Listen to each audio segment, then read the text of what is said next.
मोक्षमार्गस्य नेतारम् भेत्तारं कर्मभूभृताम् ज्ञातारं विश्वतत्त्वानां वन्दे तद्गुणलब्धये वन्दे तद्गुणलब्धये मोक्षमार्ग के नेता एवं कर्म पर्वतों के भेदक और विश्व के सब तत्वों के ज्ञायक चेतन संवेदक सद्गुण आप समान प्राप्त हो यही भावना भाकर देव विनय पूर्वक करूं वंदना बारंबार जिनेश्वर देव बारंबार जिनेश्वर देव।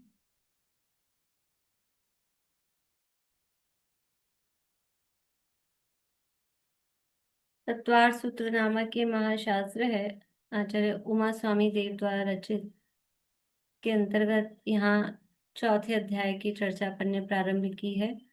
जीव तत्व का वर्णन चल रहा है और दूसरे अध्याय में संसारी जीव के स्वरूप अवस्थाएं बताने के बाद में शिष्य को जिज्ञासा हुई कि ये जीव संसार में आखिर रहता कहाँ है, आया कहाँ जाता है। तो आचार्य देव ने उसके रहने के स्थानों के रूप में तीसरे अध्याय में अधोलोक का और मध्यलोक का वर्णन किया। अब जो जीव है तो संसार में चार गतियों में पाया जाता है, तो वो चार गतियों में जो देव गति वाले जीव हैं वो कहाँ पाए जाते हैं, उनकी जिज्ञासा के समाधान के लिए ये चतुर्थ अध्यायों में ऊर्ध्वलोक की प्रमुखता से कहते हैं ऊर्ध्वलोक, लेकिन वास्तव में देवगति के जीव कहाँ पाए जाते हैं वो वर्णन यहाँ पर चौथे अध्याय में किया गया है। तो पहले दो सूत्र हमने देखे थे देवगति की चर्चा वाले कि देव कितने प्रकार के हैं। देव चार प्रकार, चार निकाय वर्ड दिया। निकाय मतलब वो कायों के समूह कि वो ग्रुप्स का भी जो ग्रुप है, क्योंकि उनके और भेद आगे बताएंगे, तो इसलिए जो सबसे बड़ा भेद है उसको निकाय वर्ड दिया। तो देव चार निकाय वाले हैं। कौन कौन से चार निकाय हैं देवों के?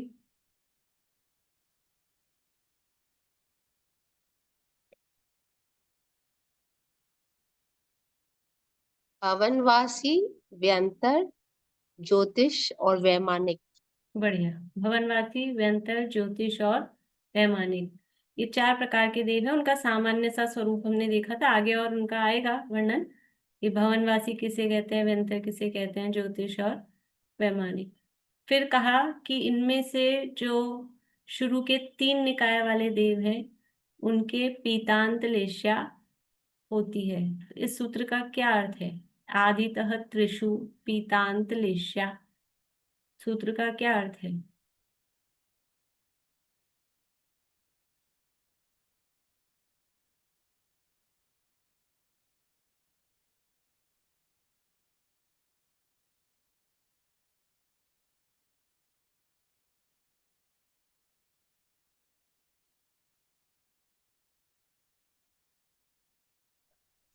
का अर्थ है तीन वाले का बहुत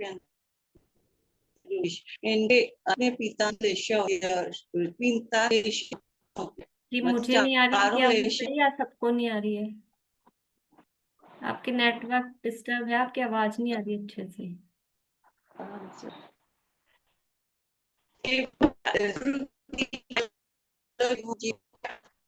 आवाज कट कट के आ रही है आपकी। होती है। अरे अवस्था में तो तीन विषय होते, पर्यावरण होगी तो ठीक है, आप जवाब सही दे रहे हैं। दिशा चलिए होती है। बोलिए अनीता जी। शुरू के 1 से 4 तक पीत लेशा तक होती है इनकी। शुरू के एक से बेंतरवासी चार, एक से चार क्या? रशियन नील का लेशा पीत लेशा तक होती है। भवनवासी, बेंतरवासी और ज्योतिष के। भवनवासी व्यंतर और ज्योतिष देवों में कृष्ण, नील, कापोत और पीतलेशा तक होती है। ये सूत्र का अर्थ है। बढ़िया। फिर इस सूत्र का भावार्थ क्या है, इस सूत्र से तात्पर्य क्या निकालना। उन्होंने तो कह दिया कि 4 लेशा होती है, लेकिन इसका एक्चुअल में अर्थ क्या है, इस सूत्र का एक्चुअल में अर्थ क्या है, वर्षा जी। शुरू के जो तीन निकाय के देव हैं उनकी पीठ तक की लेशिया है, और वैमानिक जो देव है उनकी पीठ तक नहीं है, उनकी पद्मा शुक्ल भी हो सकती है।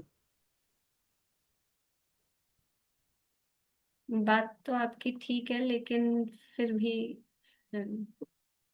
ठीक नहीं है। जो भावार्थ हम चाह रहे हैं, मतलब जो इसमें से भावार्थ निकल रहा है, वो अर्थ नहीं निकला। विनीता आंटी। हाँ जी, इसका अर्थ तो इसी तरह से बनता है कि आदि की 3 लेशा अर्थात पीत वो है अर्थ, अंत अर्थ तो हो गया, अब अर्थ में से क्या अर्थ निकल रहा है वो बताना है।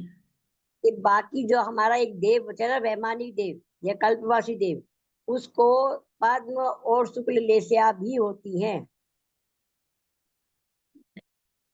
मतलब बात सही है, लेकिन ये अर्थ नहीं निकल रहा उससे।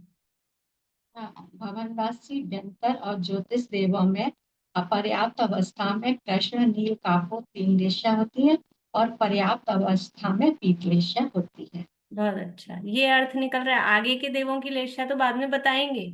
सूत्र में कहा है आदि यानी शुरू के 3 निकाय देवों में 4 लेशा होती है, ये सूत्र में कहा है। शुरू के 3 निकाय वाले देव यानी भवनवासी, व्यंतर और ज्योतिष, ये तो है देव। इन देवों में लेशा कितनी होती है, तो कह दिया पीतांत। पीतांत यानी कृष्ण, नील, कपोत और पीत, पीत तक रुकना है, अंत करना है। ये 4 लेशा होती है, लेकिन हर समय इन देवों में ये चारों लेशाएं नहीं पाई जाती हैं। ये इसका भावार्थ है। सूत्र में तो कह दिया आप कोई भी झंडा उठा के खड़ा हो जाए। उमा स्वामी आचार्य ने कहा है भवनवासी देवों में कृष्ण लेशा होती है, नील लेशा होती है, और वहां उस देव के पास जाके कहे कि तुम्हारे कृष्ण लेशा है। किसी देव के पास जाएंगे, कोई भवनवासी देव होगा, कोई व्यंतर देव होगा, कोई ज्योतिषी देव होगा, और अपने को खड़ा मिले, तो उस देव पे अपन उंगली लगा के बोल सके कि इसके अभी कृष्ण लेशा चल रही है, इसके अभी नील लेशा चल रही है। एक भी देव नहीं मिलेगा, एक भी देव नहीं मिलेगा, क्योंकि उनके जो ये कृष्ण, नील, कपोत लेशा कही है, ये अशुभ लेशा जो कही है, वो अशुभ लेशा उनकी अपर्याप्त अवस्था तक ही होती है। अपर्याप्त का मतलब है जब उनका जन्म हुआ है, शरीर बन रहा है। पर्याप्त अपर्याप्त की चर्चा उस दिन अपन ने की थी, अभी वो नहीं करूंगी। और सरल भाषा में कि अभी अभी बस जन्म जिस समय हो रहा है उतने समय, तब तो कोई देव बाहर किसी को भी नहीं दिखेगा। जब तक वो पूरी पर्याप्त तैयार होके पूरे युवा नहीं होते, तब तक बाहर निकल के नहीं आते हैं। तो वो अपर्याप्त दशा तो किसी को भी देखने में नहीं आएगी। तो कोई भी देव जो दिखाई देगा वो सब भवनवासी, व्यंतर या ज्योतिष हैं, तो पीतलेशा वाले ही दिखाई देंगे। कोई भी देवों में पर्याप्त अवस्था में कृष्ण, नील, कपोत लेशा नहीं पाई जाएगी। और दूसरी बात, जो उनकी अपर्याप्त अवस्था में लेशा पाई जाएगी, तो कोई देव अपर्याप्त यानी जिस समय जन्म हो रहा है उस समय भवनवासी, व्यंतर या ज्योतिष किसी देव में पीतलेशा मिल जाएगी क्या? जन्म के समय यानी निवृत्ति या पर्याप्त दशा में क्या किसी भवनवासी, व्यंतर या ज्योतिष देव में पीतलेशा पाई जा सकती है, हाँ कि ना? जवाब दिया था मैंने पिछली क्लास में।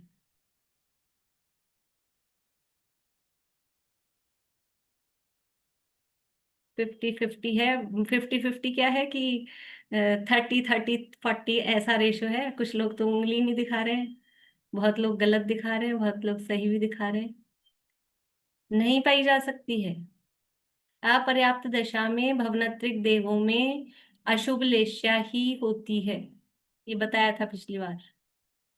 भवनत्रिक देवों में अपर्याप्त दशा में अशुभ लेशा ही होती है, यानी अशुभ लेशा में उनका जन्म होता है। ये लिखा है इसी में, और आपको करेक्शन भी कराया था कि जो पुराने एडिशन है उसमें 4 छपा है और फिर नए एडिशन में 3। ये लास्ट लाइन है ना 179 पेज की, देखिए आप लोग। तत्वार्थ मणि प्रदीप में 179 पेज की लास्ट लाइन। पूरा ही पढ़ लेते हैं, 3 लाइन ऊपर से ही।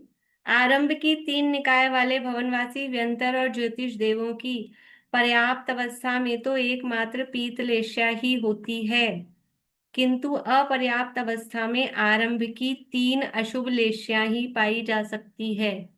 ये ही वाक्य लिखना है, अगर कुछ और छपा है तो उसको करेक्शन कर लीजिए।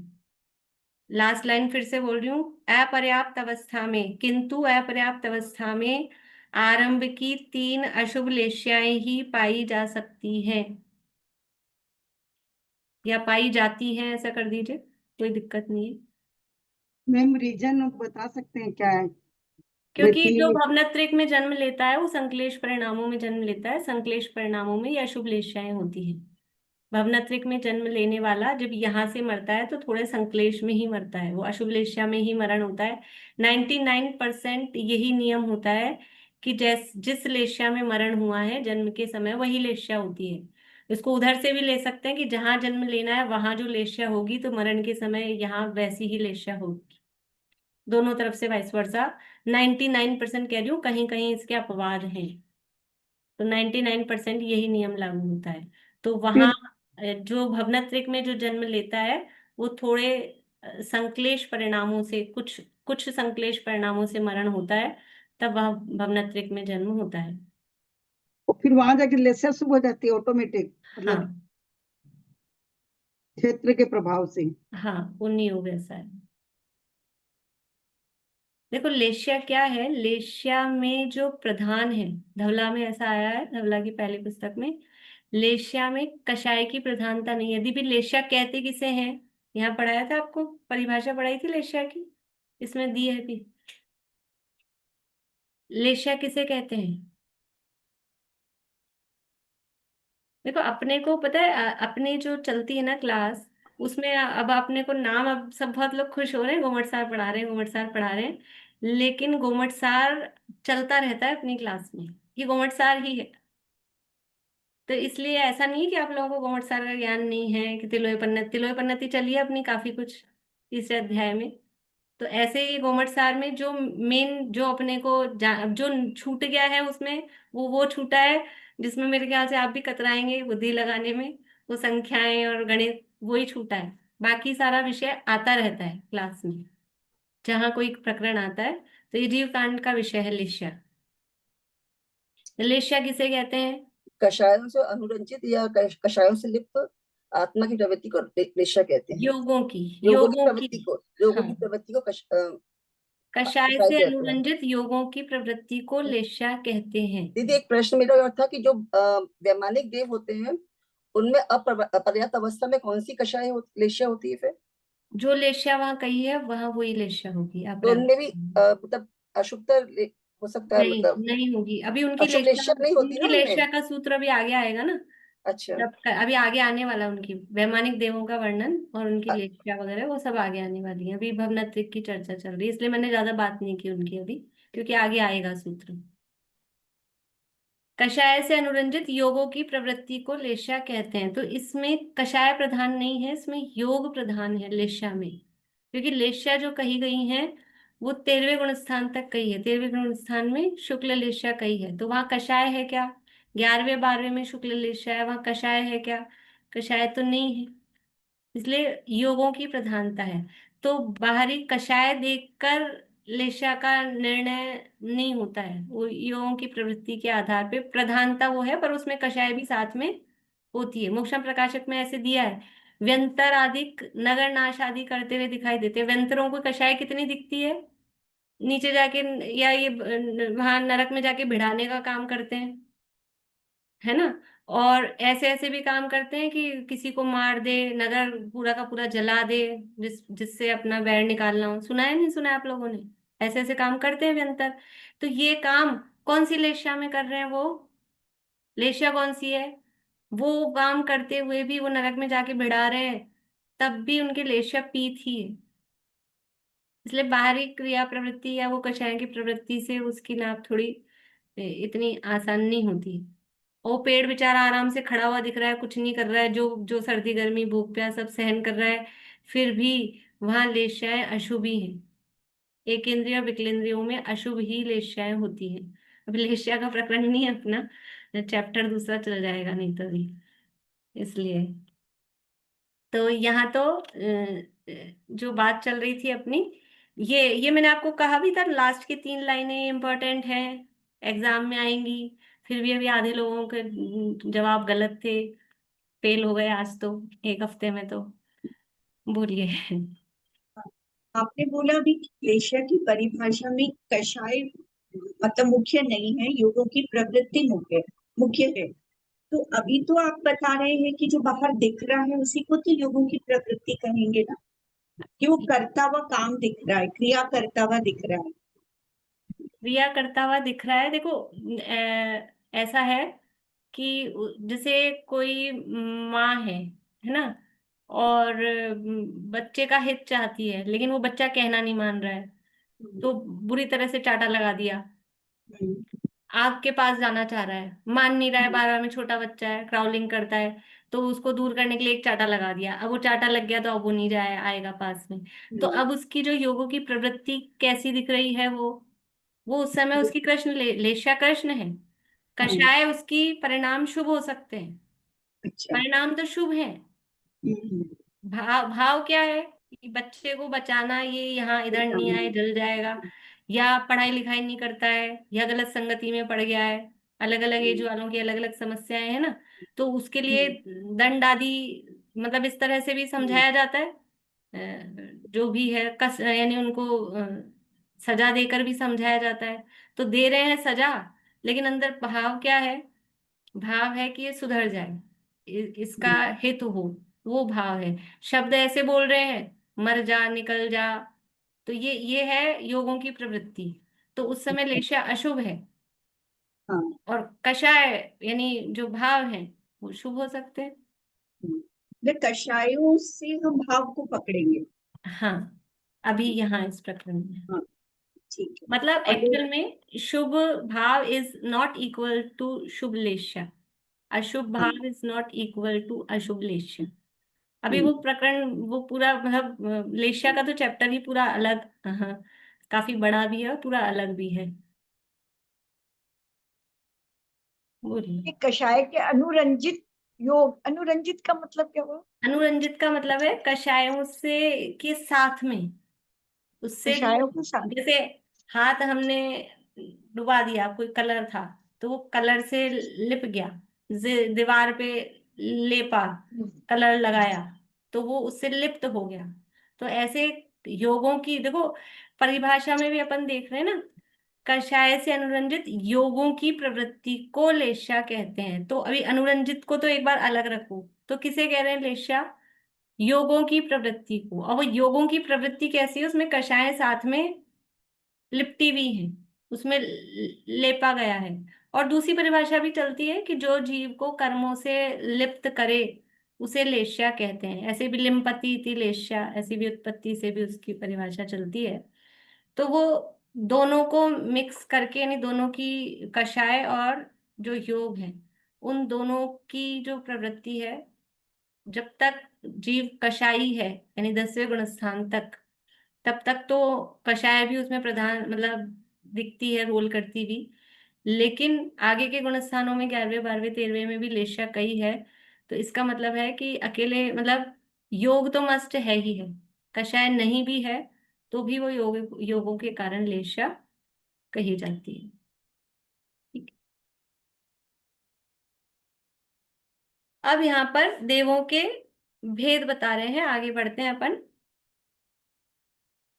पेज नंबर 181, वो जो चित्र बना हुआ है लेशा वाला, उसके सामने देवों के इंद्र सामानिक आदि 10 भेद। अब ये भेद बता रहे हैं। भवनवासी आदि 4 प्रकार के देवों के, असुर कुमार, नाग कुमार आदि अवान्तर भेद भी होते हैं।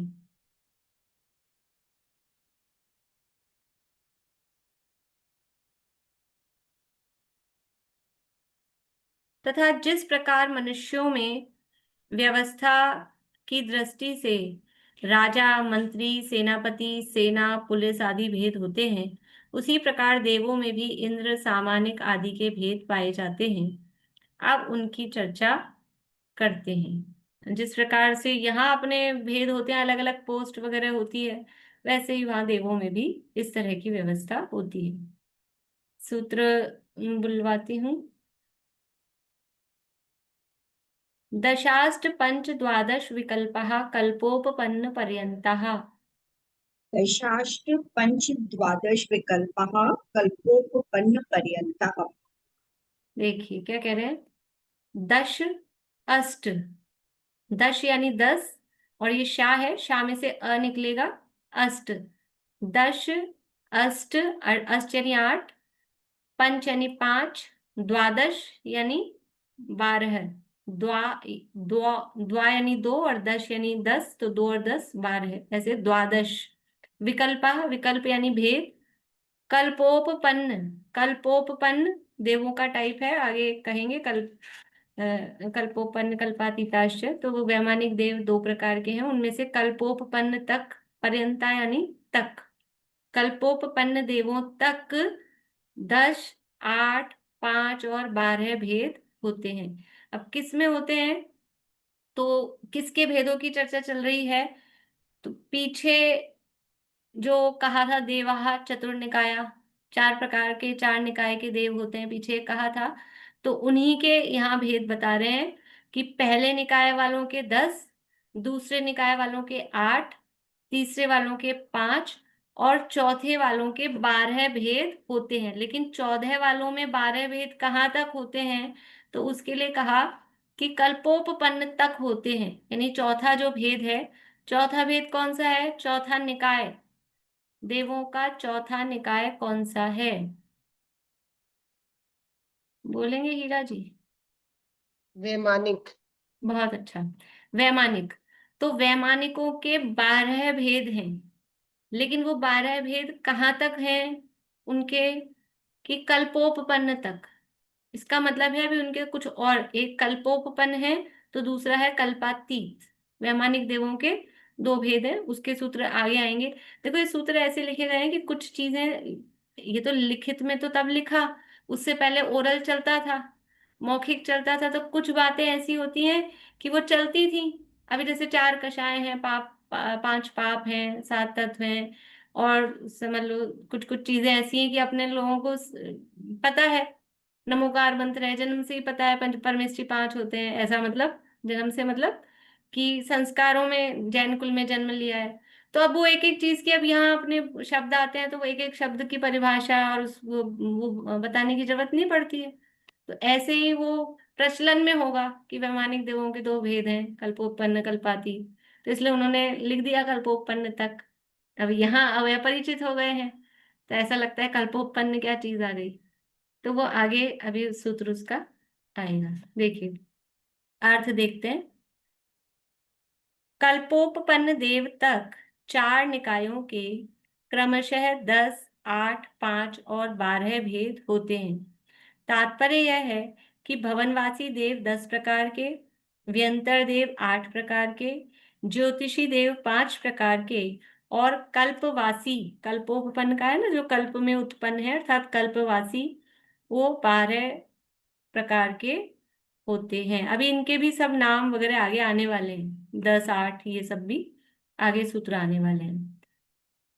अब ये जो कल्प शब्द आया है, कल्पोपपन्न, तो ये कल्प कितने प्रकार का, मतलब ये कल्प में जो भेद है वो कौन कितने प्रकार के हैं, जिस देखो कल्प किसे कहते हैं, कल्पोपपन्न का है ना, वैमानिक देव 2 प्रकार के हैं, थोड़ा सा यही समझ लेते हैं, आगे आएगा सूत्र। तो कल्पोपपन्न और कल्पातीत, यानी जो कल्पों में उत्पन्न है, अर्थात कल्प का मतलब होता है विकल्प, विकल्प बोलते हैं, विकल्प यानी जो मन में विकल्प चलते हैं, वो विकल्प नहीं, विकल्पात्मक प्रश्न आपको आते हैं एग्जाम में, विकल्पात्मक एमसीक्यू, मल्टीपल चॉइस क्वेश्चंस।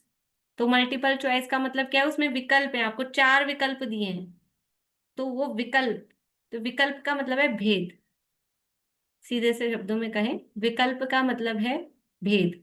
तो जहां तक भेद होता है वो कहलाते हैं कल्पोपपन्न, और जहां भेद नहीं होता है वो कहलाते हैं कल्पातीत। देवों में जहां तक भेद है, तो वो भेद किस टाइप का है, वो कौन सा भेद है, वो शिष्य के मन में जिज्ञासा हुई कि जो आपने कल्पोपपन्न कहा, तो एक कल्प कहा, तो ये कल्प क्या चीज है, ये कल्प में भेद कौन से वाले भेदों की बात कर रहे हो।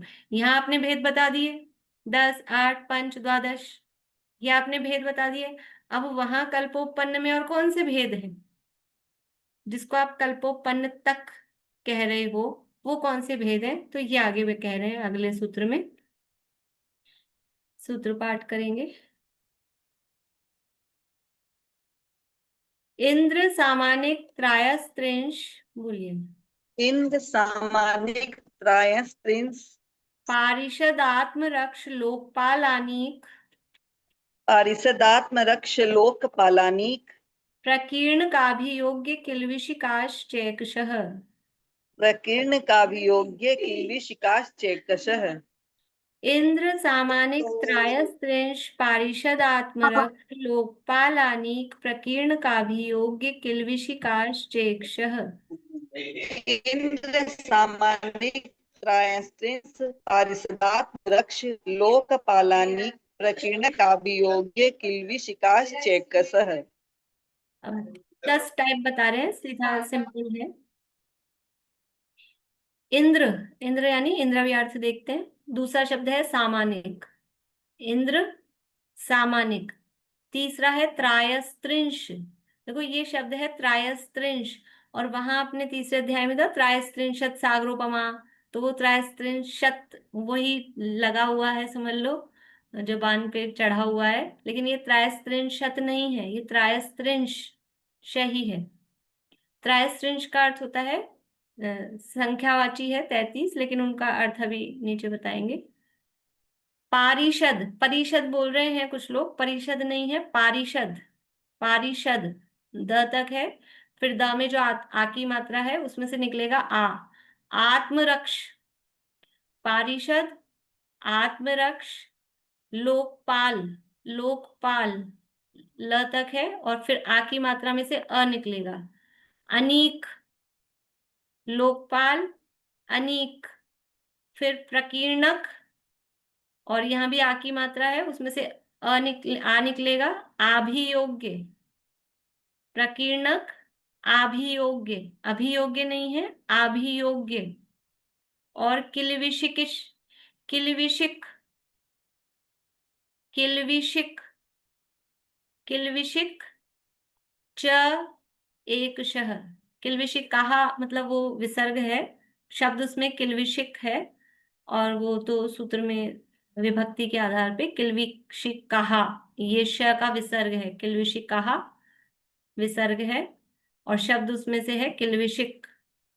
च एकशः, एकशः का मतलब है, एकशः का मतलब है प्रत्येक में, प्रत्येक में का मतलब क्या है, जो 4 निकाय के भेद कहे हैं, 4 निकाय कहे, कौन कौन से 4 निकाय कहे हैं, किसको याद नहीं है, उससे पूछ लूं।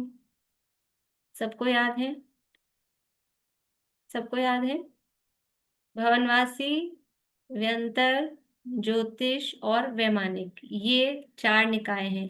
तो इन प्रत्येक में च एकशः, च एकशः यानी सबके साथ, प्रत्येक में, प्रत्येक में कौन कौन से भेद हैं, ये सारे भेद हैं। वो कल्प तक, कल्प तक चारों निकायों में, तो भवनवासियों में भी, व्यंतर में भी, ज्योतिष में भी, और वैमानिकों में कल्पोपन्न तक, वहां तक सब में उनके प्रत्येक के भेद कितने हैं, तो भवनवासी होते हैं 10 प्रकार के, व्यंतर 8 प्रकार के, ज्योतिषी 5 प्रकार के, और कल्पोपन्न वैमानिक वो 12 प्रकार के, ये इनके भेद सेपरेट अलग। लेकिन फिर भी उसमें हर जो है भवनवासी है, तो वो भवनवासियों में ये 10 प्रकार हैं, ऐसा है ना। वैमानिकों में, कल्पोपन्न वालों में ये 10 प्रकार हैं, ये अलग है। ये जो 10 प्रकार बता रहे हैं ये इनके पोस्ट वाले भेद हैं, और जो भवनवासियों के 10 भेद कहे हैं वो उनके जातिगत 10 तरह की उनकी जातियां हैं भवनवासियों की, वो भेद हैं। तो ये कौन कौन से भेद हैं, इंद्र, ये याद करने नाम सबको, इंद्र, सामानिक, त्रायस्त्रिंश, पारिषद, आत्मरक्ष, लोकपाल, अनीक, प्रकीर्णक, आभियोग्य और किल्विषिक, ये भेद प्रत्येक में है। अब कह रहे हैं, अभी तो प्रत्येक में कह दिए, यानी भवनवासी भी 10 प्रकार के, व्यंतर भी 10 प्रकार के, ज्योतिषी भी 10 प्रकार के, और वैमानिक जो कल्प तक हैं वो भी 10 प्रकार के। तो कह रहे नहीं नहीं, रुको रुको, सूत्र बुलवाती हूँ, बोलिएगा अर्चना जी। त्रायस्त्रिंश लोकपाल वर्ज्या व्यंतर ज्योतिष कहा। त्रायस्त्रिंश लोकपाल वर्ज्या व्यंतर ज्योतिषिका। त्रायस्त्रिंश लोकपाल वर्ज्या व्यंतर ज्योतिष कहा। त्रायस्त्रिंश लोकपाल वर्ज्या व्यंतर ज्योतिषिका। तो कह रहे हैं कि हमने चारों निकायों में ये 10 भेद बता दिए, ये तो कॉमन से बता दिए, लेकिन अब उसमें सावधानी क्या रखनी है कि जो व्यंतर और ज्योतिष हैं, बीच वाले दोनों, भवनवासी, व्यंतर, ज्योतिष, वैमानिक, तो जो बीच वाले दोनों हैं उनमें त्रायस्त्रिंश और लोकपाल वर्जित हैं। वर्ज्या मतलब वो नहीं है, यानी जो व्यंतर और ज्योतिष देव हैं उनमें 8 ही टाइप्स हैं। भवनवासी में 10 टाइप हैं, वैमानिकों में 10 टाइप हैं, लेकिन जो व्यंतर हैं और जो ज्योतिष देव हैं उनमें 8 ही टाइप हैं, उनमें त्रायस्त्रिश और लोकपाल नहीं है। समझ में आया? फिर से, देवाः चतुर्निकाया, देव 4 प्रकार के हैं, भवनवासी, व्यंतर, ज्योतिष और वैमानिक। ठीक है, भवनवासियों के जो भेद हैं, भवनवासियों की जाति के भेद वो 10 हैं, व्यंतरों के 8 हैं, ज्योतिषों के 5 हैं, वैमानिकों के 12 हैं। ये तो हैं, लेकिन अब ये चारों ही टाइप के देवों में इनमें पद की अपेक्षा से, पोस्ट की अपेक्षा से भी भेद हैं। तो पोस्ट की अपेक्षा से जो उनमें भेद हैं, जैसे 10 प्रकार के भवनवासी कहे, 10 आष्ट पंच द्वादश विकल्पा वाले 10 प्रकार के भवनवासी, तो उसमें से हर प्रकार के भवनवासियों में ये 10-10 भेद, ऐसा। उनमें इंद्र भी है, सामानिक भी है, त्रायस्त्रिंश भी है, लोकपाल, अनीक, प्रकीर्णक, आभियोग, किल्बिष, ये सब उनमें भेद हैं। फिर दूसरा टाइप पकड़ेंगे, उसमें भी ये 10 भेद हैं। और अब व्यंतरों में और ज्योतिष में कैसे हैं? व्यंतर और ज्योतिष में इंद्र है, सामानिक है, पारिषद है, आत्मरक्ष है, अनीक है, प्रकीर्णक है, आभियोग्य है और किल्बिषिक है। उनमें त्रायस्त्रिंश और लोकपाल नहीं है, उनमें ये वाली जाति यानी ये वाली पोस्ट नहीं होती। ये ज्ञान कराया है, जो भी वस्तु व्यवस्था है वहां पर। क्यों नहीं होते? कोई प्रश्न करे उनमें लोकपाल और त्रायस्त्रिंश क्यों नहीं है, तो अभी उनका जो स्वरूप है ना, वो स्वरूप देख के फिर आपको कारण बताएंगे कि क्यों नहीं है। बोलिए आशा। पहले तो भवनवासी खुद ही 10 तरह के हैं, 10 तरह के हैं, और फिर एक एक तरह में 10-10 पोस्ट है। हाँ, 10-10 पोस्ट है। तो इस तरह 10 तरह के भवनवासियों में एक एक में 10-10 पोस्ट हो गए, जैसे 100 टाइप लोग हो। हाँ, वो ऐसे कह दो 100 टाइप पर, मतलब वो पोस्ट है, मतलब ये तो ऐसे अभी इनका स्वरूप देखेंगे ना तो समझ में आ जाएगा कि ये व्यवस्था, जैसे ऊपर कहा था ना, व्यवस्था है कि कुछ कोई सेना टाइप के हैं देव वहां पे, कोई प्रजा टाइप के देव हैं, कोई मंत्री टाइप के देव हैं, तो वो सब में इस तरह की उनकी व्यवस्था रहती है। देखिए, थोड़ा इनका स्वरूप देख लेते हैं, अर्थ पढ़ लेते हैं नीचे से। ये अर्थ तो हो गया है, बोल्ड वाले के नीचे से पढ़ते हैं। भवनवासी आदि के अवान्तर भेदों की चर्चा नाम सहित आगे के सूत्रों में पृथक से होगी। जो 10, 8, पंच, द्वादश विकल्पा कहा है उसकी चर्चा आगे अलग से सूत्रों में की है, तो यहाँ नहीं कर रहे अभी, इसलिए आगे चौथे सूत्र का अर्थ बता रहे हैं। अतः अब यहाँ इंद्रादि 10 प्रकारों की चर्चा करते हैं। अब इंद्र किसे कहते हैं? जो अन्य देवों में नहीं पाए जाने वाले असाधारण गुणों से शोभित होते हैं, जिनकी आज्ञा चलती है, और जो ऐश्वर्य वाले हैं, वे इंद्र हैं। इंद्र किसे कहते हैं? इंद्र का मतलब है कि जो आज्ञा और ऐश्वर्य से सहित हैं, जिनकी आज्ञा, देखो ऐश्वर्य मतलब वो पूरा वैभव, वो सारा, और जिनकी आज्ञा चलती है। जो और किसी देवों में, देव गति में सब देव हैं, बाहरी सब समझ लो, 90% चीजें, 95% सबका समान है बाहरी वो सब, लेकिन फिर भी आज्ञा किसकी चलती है। और थोड़ा वैभव भी एक्स्ट्रा ऑर्डिनरी, जो राजा होगा तो एक्स्ट्रा ऑर्डिनरी होगा ही। देखो मनुष्य मनुष्य सब समान है। अपन और नरेंद्र मोदी जी समान है कि नहीं है? मनुष्य हैं, समान है, भारत के नागरिक हैं, लेकिन फिर भी उनका जो वैभव होगा, वो जो सड़क से निकलेंगे, हम सड़क से निकले तो हमको तो पुलिस वाला ऐसे रोक दे कि आपने सीट बेल्ट नहीं लगा रखी है और इधर से कैसे आ गए, और वो सड़क से निकले तो पब्लिक को रोक दें। तो ये थोड़ा ऐश्वर्य का फर्क है। और आज्ञा किसकी चलेगी भारत में? आज्ञा किसकी चलेगी? तो वो जो राजा होगा, इंद्र होगा। तो इसलिए जो अन्य देवों में नहीं पाए जाने वाले असाधारण गुणों से शोभित होते हैं, विशेष है, उनकी आयु भी सबसे अधिक होती है। और भी जो सामान्य देवों में जो नहीं है, ऐसा कुछ स्पेशलिटी जिनमें होती है, जिनकी आज्ञा चलती है, और जो ऐश्वर्य वाले हैं वे इंद्र हैं। आज्ञा और ऐश्वर्य को छोड़कर जो स्थान, आयु, वीर्य, परिवार और भोगोपभोग आदि में इंद्रों के समान है, उन्हें सामानिक कहते हैं। सामानिक शब्द से निकल रहा है, सामानिक यानी समान है। किसमें समान है? कि ऐश्वर्य सारा समान है। अब वो तो समझ लो उनकी तो नहीं है, लेकिन जो कोई राजा हो, प्रधानमंत्री हो, उसकी पत्नी हो, उसके माता पिता हों, उसके बच्चे हों, तो वो प्रधानमंत्री जी तो वहां रहेंगे। राष्ट्रपति जो होंगे भारत के, वो वहां रहेंगे राष्ट्रपति भवन में। और उनकी पत्नी और बच्चे वो कहाँ रहेंगे? वो कहाँ रहेंगे?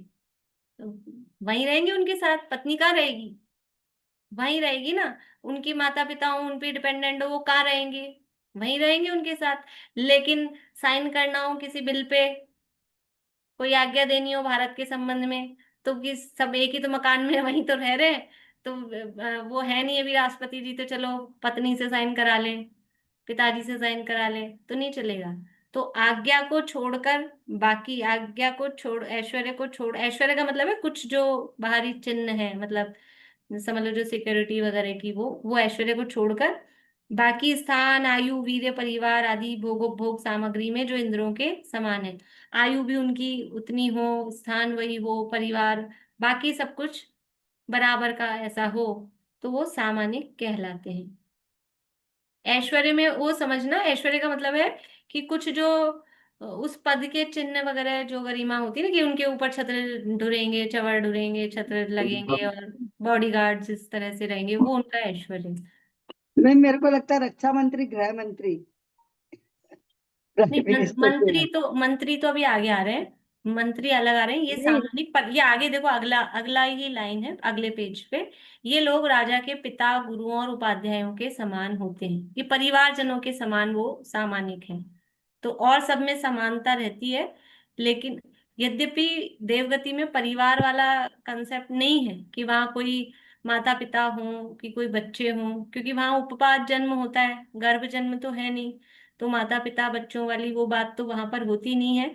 लेकिन फिर भी जो रहते हैं परिकर में, तो वो उस टाइप से रहते हैं कि ये जैसे परिवारजन, इस तरह से वो होती है। बाकी ब्लड रिलेशन वाला वो परिवारपना वहां पे नहीं होता है, लेकिन फिर भी वो जो बराबर वाले हैं और सब चीजों में बराबर है, स्थान आदि, आयु आदि, उनका शक्ति आदि, उन सब में वो समान है। बस आज्ञा और ऐश्वर्य वो कुछ कम है। तीसरा है त्रायस्त्रिंश।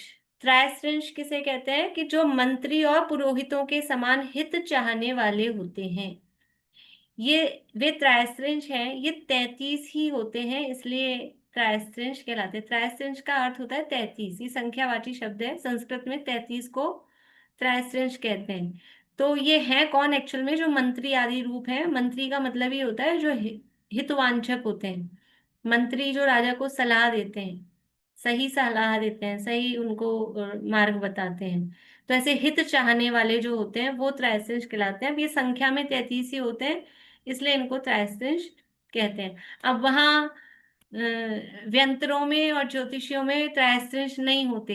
इसका मतलब क्या है? अब क्या मतलब समझ में आ रहा है? वहां उनके राजा का कोई हित चाहने वाला नहीं है, उनके कोई मंत्री नहीं होता। ये मतलब है, यानी इस तरह का पुण्य उस राजा के नहीं है कह लो, या फिर किसी जीव के ऐसा पुण्य नहीं होता है कि वो वहां त्रैस्तिंश रूप में उत्पन्न हो सके, उधर से कह लो, पुण्य के उदय से ही उत्पत्ति कही जाती है ना। तो किसी जीव के वहां जो व्यंतरों में अथवा ज्योतिषियों में उत्पन्न हो रहे हैं, तो वहां उत्पन्न होने वाले जीवों में इस तरह का पुण्य नहीं होता कि वो सलाहकार रूप से उत्पन्न हो। अथवा ऐसे कहें कि वहां के जो राजा हैं उनके ऐसा पुण्य नहीं होता कि उनको कोई सलाह देने वाला हो। यद्यपि ऐसे कोई जरूरत तो नहीं होती है देवगति में, लेकिन फिर भी व्यंतरों को तो जरूरत होती है।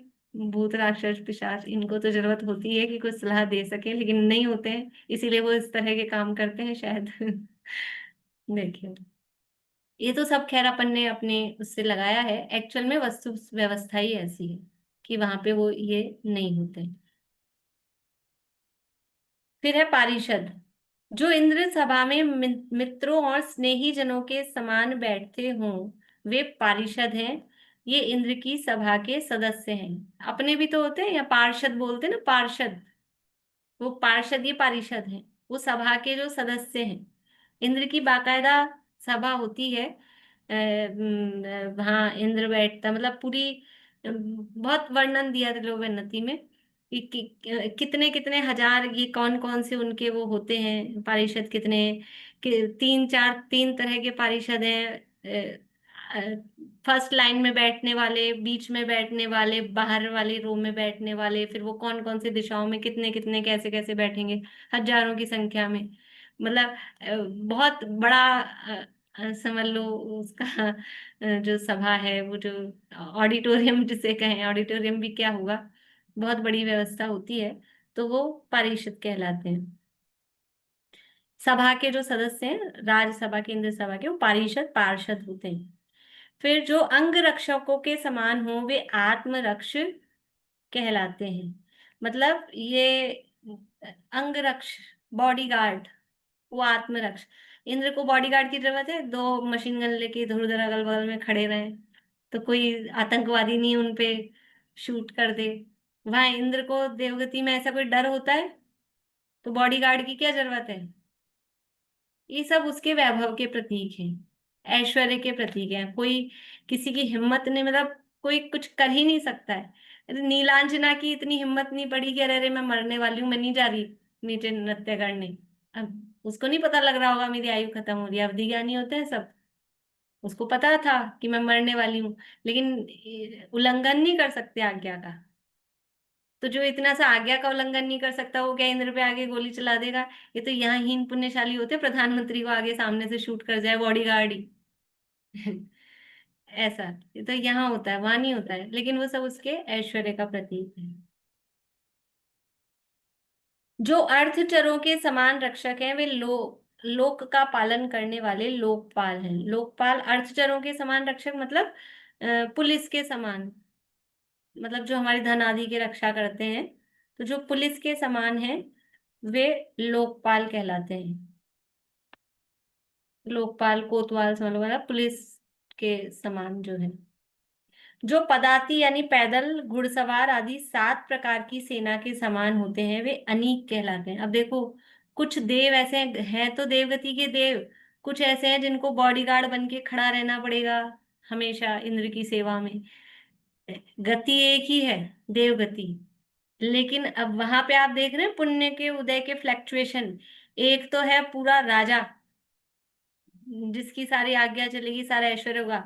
एक है देवगति का देव ही। हमको लगता है देवगति देवगति देवगति, ऐसे ऐसे लड्डू देवगति के नाम से ऐसे लगता है ना, जैसे जो कभी अमेरिका नहीं गया हो, देखा नहीं हो, सुना नहीं हो, अमेरिका अमेरिका अमेरिका, और अमेरिका में पहुंच जाए बच्चों को ऐसे रहता है। लेकिन अमेरिका में जाके वहां पे पता लग रहा है कि स्वीपर बन रहे हैं, कि ऐसे बॉडीगार्ड बन रहे हैं, तो और नाम गए अमेरिका अमेरिका, ऐसे देवगति है। वहां देवगति में जाके बॉडीगार्ड बन के खड़े हैं। अब ये अनीक क्या है, वो सेना, 7 प्रकार की सेना होती है इंद्र की। हाथी, घोड़ा, रथ, पैदल, गंधर्व, नर्तकी और बैल, ये 7 प्रकार की सेना होती है। हाथी, घोड़ा, रथ, पैदल, गंधर्व, नर्तकी और बैल। नर्त की भी सेना में है। वो वर्णन पढ़ा है आप लोगों ने पुराणों में। जन्म कल्याणक में ऐरावत हाथी आता है, तो वो जन्म कल्याणक में इंद्र अपनी पूरी सेना सहित आता है। ये सप्तरंगिणी सतरंगिणी सेना कहलाती है। तो वो नर्तकियां होती हैं, उस पे ऐरावत हाथी पे नृत्य करती हैं वो सब। ये तो ये जो अब वो देवगति के देव हैं, लेकिन कोई हाथी बन रहा है। वहां कोई हाथी घोड़े ये नहीं होते अपने तिरंज। देवगति है, वहां पे तिरंज गति के हाथी घोड़ा बैल नहीं पहुंचते हैं। तो कहाँ से आते हैं हाथी घोड़ा? कि वो देवगति का देव ही वो हाथी बनता है, घोड़ा बनता है, बैल बनता है, और वो सेना को सुशोभित करते हैं। ये हाथी घोड़ा बन गए। अभी देखो, कहने को देवगति है और बनना क्या पड़ रहा है उनको? तिर्यंच। ये मानसिक दुख है वहां पर देवगति में जो दुख कहे जाते हैं ना, कि ये हमको लग रहा है देव बन जाए, देव बन जाए, ऐसे देव बन गए।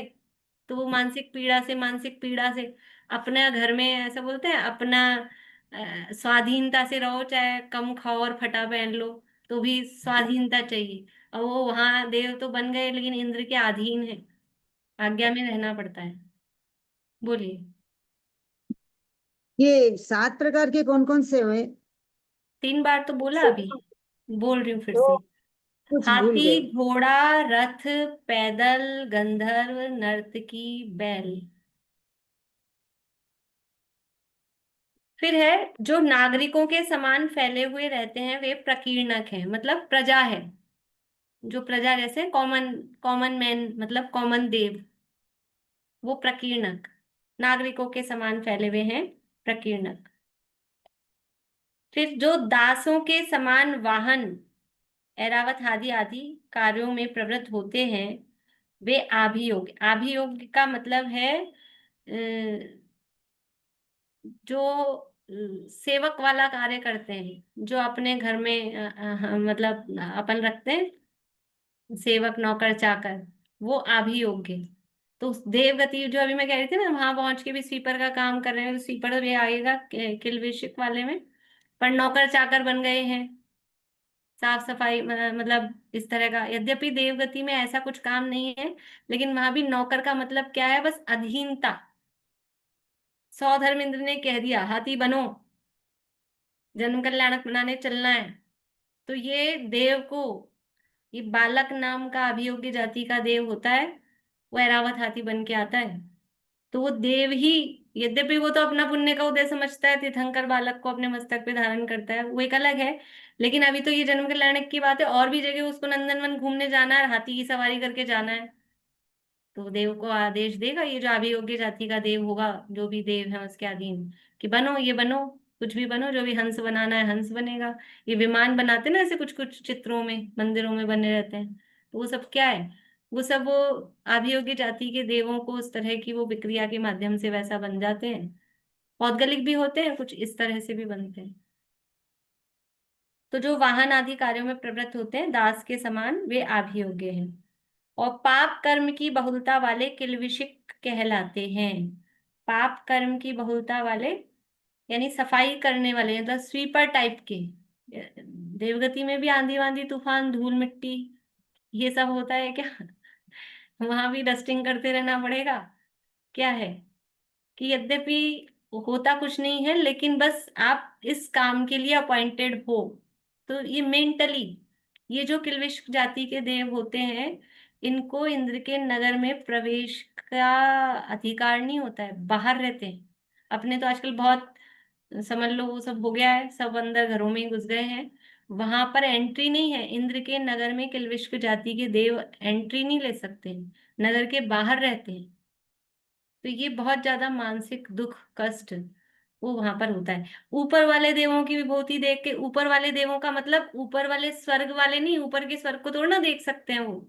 ऊपर वाले का मतलब ये है, ये किल्विष्क है, अभियोग्य है, अनीक है, ये नीचे के हैं, नीची पोस्ट वाले हैं।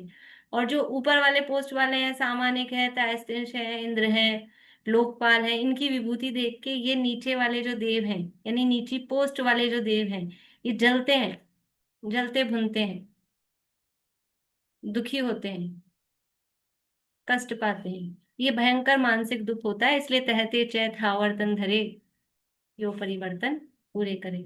ये देवगति का सच क्या है, ये हमको समझ में आता है।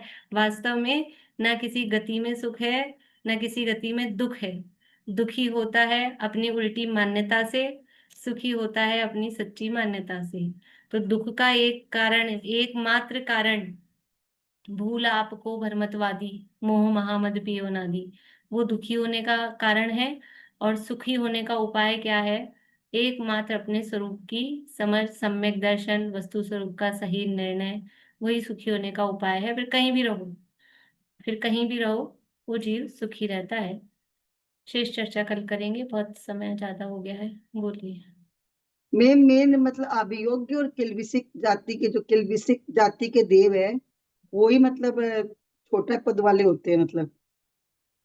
हाँ, अनेक भी वैसे ही हैं, वो सेना वाले भी, पर कंपैरेटिवली वो जिस क्रम से दिया है कंपैरेटिवली अभियोग्य और किल्बिषिक तो लोअर ही है। मतलब मेन 4 वाले, 4 पोस्ट मतलब 4 नंबर तक मतलब ऊंचे पोस्ट वाले हैं इस, जो बैठते हैं पारी मतलब सभा में वगैरह और सब। बोलिए दीपिका जी। ये जो अनीक बताया आपने, ये हमेशा नहीं बने रहते होंगे, ऑर्डर पर ही ये मतलब नहीं, अलग कुछ अलग तो ऑर्डर पर तो, जैसे वो जन्म कल्याणक का प्रसंग है तो अपने कहने की बात है, तो वो ऐरावत हाथी वाला विशेष रहता है।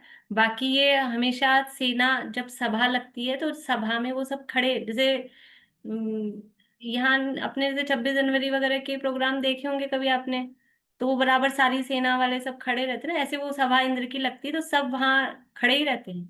विक्रिया से वो तो मूल शरीर है वो, ऐसा नहीं उन देवों को घूमने फिरने भोग विलास की सुविधा नहीं है। विक्रिया करते हैं तो विक्रिया से एक शरीर से यहाँ है सभा में, उसकी आज्ञा का पालन कर रहे हैं, दूसरी वैक्रिक शरीर से अपने घूमने फिरने भोग भोगने का काम भी कर रहे हैं। वो कोई प्रॉब्लम नहीं है, लेकिन फिर भी अंदर मन में ये मेंटली टॉर्चर ये रहता है कि हमें इनके आज्ञा में चलना पड़ रहा है। बाकी वो पर एक वो सेना जो है सभा में, वो परमानेंट वो रहेगी वहां पर। नहीं, जैसा कहा कि आप ये बैल के रूप में या घोड़े के रूप में, तो मतलब जो मूल शरीर है वो तो देवों जैसा ही होता होगा, और ये जो यहाँ पर बन रहे हैं वो विक्रिया से बन रहे हैं। ये सब विक्रिया से, मूल शरीर तो अपने विमान में वहीं, मतलब जहाँ उनका प्लेस है वहीं रहता है। और वो मूल शरीर तो जैसा देव सुंदर होते हैं, सबके अलग अलग बताई हैं शरीर के कलर वगैरह, तो वो जैसा उनका होता है वैसा होता है। हाइट वगैरह सबकी अलग अलग बताइए, वो अपन करेंगे आगे चर्चा, वैसी होती है। पर वैक्रिक शरीर से होते हैं और जो सारे काम हो रहे हैं। एक्चुअली तो क्या इंद्र का डेकोरम मेंटेन करने के लिए है ये सब। इंद्र का डेकोरम मेंटेन करने के लिए है। हाँ, मेरी बात तो पुण्यशाली, ये ये पुण्यशाली है, तो उसके पुण्य के प्रभाव से डेकोरम होता मेंटेन है। करता है। इंद्र का पद किसको मिलता है? इंद्र का पद सम्यक दृष्टि को। सम्यक दृष्टि को मिलता है। तो ये सम्यक दृष्टि के अपने आप इतना ऑटोमेटिक इतना मैंने पुण्य का वो होता है। लेकिन सम्यक दृष्टि ये नहीं सोचता कि मुझे इंद्र बनना है। सम्यक दृष्टि नहीं सोचता, लेकिन ये सम्यक दृष्टि का प्रभाव ऐसा है कि आपको किसी की आज्ञा में नहीं, मतलब नीचा नहीं रहना पड़ेगा। और देखो सम्यक दृष्टि तो बहुत होते हैं, मतलब होंगे, इंद्र तो एक ही होएगा पूरे उसमें, इंद्र तो एक ही होगा ना, और वो सागरों तक वही रहेगा। तो अन्य जो सम्यक दृष्टि जीव होंगे वो दूसरे देव भी बनेंगे, लेकिन वो निचली ऐसे किल्विश और ये नहीं बनेंगे, वो सामान्य। और इसी तरह से जैसे लोकपाल हैं, वो एक भवावतारी होते हैं, उन्हीं पोस्ट पे बनेंगे जाके। जिनवाणी स्तुति।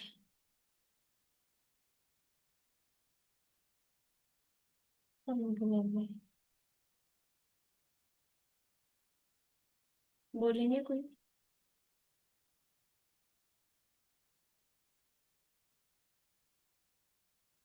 निर्ग्रंथता की भावना अब हो सफल मेरी, बीते अहो आराधना में हर घड़ी मेरी, करके विराधन तत्व का बहु दुख उठाया है। आराधना का यह समय अति पुण्य से पाया, मिथ्या प्रपंचों में उलझ अब क्यों करूं देरी, निर्ग्रंथता की भावना अब हो सफल मेरी, बीते अहो आराधना में हर घड़ी मेरी।